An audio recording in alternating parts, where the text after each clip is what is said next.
State asigi Meeyam Wabana Kham Thenglaba Matam Asida Leingak Asina Legalise Tourakpa Asi Akanba Maongda Condemn Tou-I haina Janata United Manipuri Spokesperson Dr. Nimaichand Luwang na phongdorakli. Janata United Manipuri President KSS Biren amasung party asigi atay makok thongba luchingba kaya yauna pangthokpa paugi mifam amada wafam asi phongdokladuna Dr. Nimaichand Luwang na hai yu sungba atopa state yu thadokhiba madilamdam asida mapandagi yu pusilakpana Chahida lupa crore chatruk rom leingak ta tax oina karakani haide matang asida thamningliba wafam di yu legalize tawrokpana maram oiraga Mangadoriba tungi miro singa lupa crore chatrukna amuk laiba yagadoribra haibasine masida sunatana hauzik Manipur gi laiba phibam asi yamna phatri Meeyam wana ringai tanja asida leingak na yu legalize tawrokpagi khongthang ama lawrokpa haibase party gi oina di Akanba Maongda Condemn Tou-I Dr. Nimaichand Luwang na makhatan hai leingak asina Meeyam gi awaba udrei thokliba irang asi losinbagi mahutta atopa state ki mikhalda BJP na mai pakpagi harauba phongdoktuna laiba haibase pumna makki laibak thibane matang asida BJP na luchingba leingak asina Khangzingadabadi Manipur gi khwaidagi chawba kumhai ningol chakauba si thokliba irang asina maram oiraga pangthokhidrabane lamdam asigi oiriba phibam khangna BJP Manipur na chathakhiba thawong adu hakchinna lawdaba ngamde masida sunatana numit aduda mathang chahida pangthokadoriba Lok Sabha mikhal gi vote amuk khongki matang asida thamningliba wafamde mathangda su center da BJP na leingak paiduna Narendra Modi na Prime Minister oirasanu loinana Manipur dagi BJP gi MP ani mikhalda mai paklasanu adumaku Manipur gi irang asimadi athubida lotion biro haina Nimaichand Luwang na makhata na phongdokhi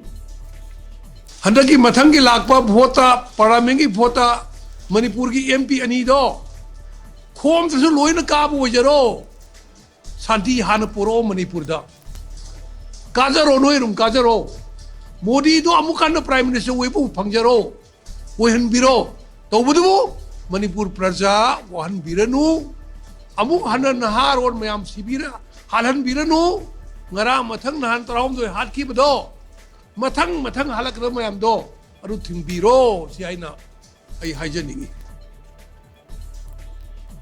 Paugi mifam aduda saruk yakiba JDU Manipur gi Vice President O Nabakishore na hai hauzik thokliba irang asina maram oiraga Manipur gi economy da aduki madik chaitheng pire masigi khudam haiba bukum jali singani ga kungani thoi kolumdoi gi financial year da GST da gi Manipur lengakta ka khiba senfam masilupa crore lising amaga Chamriga kuntraga marini aduga value added tax VAT dagina lupa crore chatrek ka kunga taret lakh humputaruk lengakta ka khi adubu chaliba chahi asigi April dagi November tha faubada GST dagi lupa crore chatrek ka kunga mapan lakh kuntraga mari amasung VAT dagina lupa crore chamaga marfu manga lakh marfu manga leingakta karak pangamli state ki economy da oirakliba phibam masina takpadi chaliba financial year asida lupa crore lising amaga supna marifu tara rom manglaba yai haina panari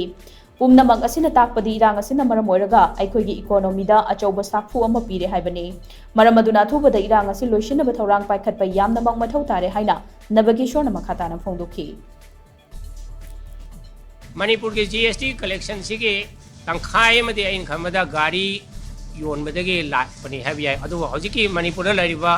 gari gi showroom mayam scooter gi showroom mayam stock ta gari amta laite amata pusilakpa yade aduna maram oidana ngasai gi vehicle department gi registration da vehicle registration da tham da crore nipan ka bado hojik crore ani mukta ka aduna masina soglaiba mayam se sahi tara hena khoi bag gear palaga chale aduna suguma phibam sida khoina hainingi badi mase hani gi normal sida tarakna ba yu yongba yonba da phange ba crore chatruk to normal si porakpada khoi crore lising amaga cham se masa mathan automatically khoi lakse da do bani hari